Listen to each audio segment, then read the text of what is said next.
You deserve healthcare. Your kids deserve good schools. You deserve clean air, safe jobs, and a future worth believing in. But so do the people that you have been told to hate. I want to talk to you, not at you. And I'm not here to scream or mock. I'm here because I believe you have been lied to. And I think deep down, you might already feel it. You have been told a story over and over again. A story where you're the forgotten American, the underdog, the real patriot. A story where all of your pain, economic pain, cultural alienation, fear for the future, has a villain. And that villain is always someone weaker than you. They told you to blame immigrants, poor people, queer kids, teachers, public health workers, librarians, refugees. And they gave you a man who promised to punish them loudly, publicly, cruelly. And maybe at first it felt like strength, like finally someone was standing up for you.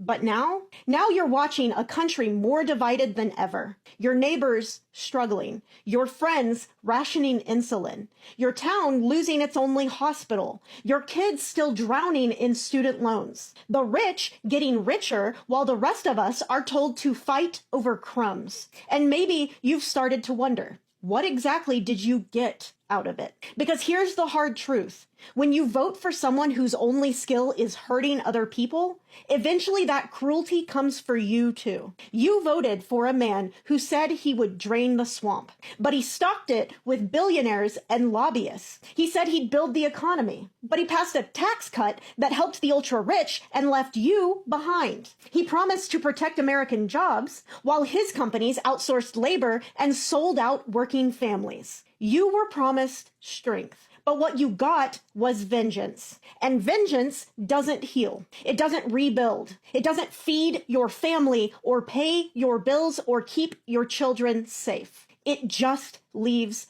wreckage. And here's the part that's hardest to say, but I hope that you will hear me. Just because you didn't carry out the cruelty yourself doesn't mean you're off the hook. You know how this works. If someone hires a hitman, they are still responsible for the death. So what makes you think that voting for someone to carry out policies that harm others makes you innocent? This isn't about guilt trips. It's about truth. And the truth is, there is a better way. You don't have to keep carrying water for people who use your pain as a prop. You don't have to be part of a movement built on cruelty and lies. You can care about your family, your community, your country, and do it without punching down. You deserve healthcare. Your kids deserve good schools. You deserve clean air, safe jobs, and a future worth believing in. But so do the people that you have been told to hate. I'm not asking you to become a leftist overnight or ever at all. I'm not asking you to agree with me on everything. I am just asking you to start asking better questions. Who really benefits from your vote?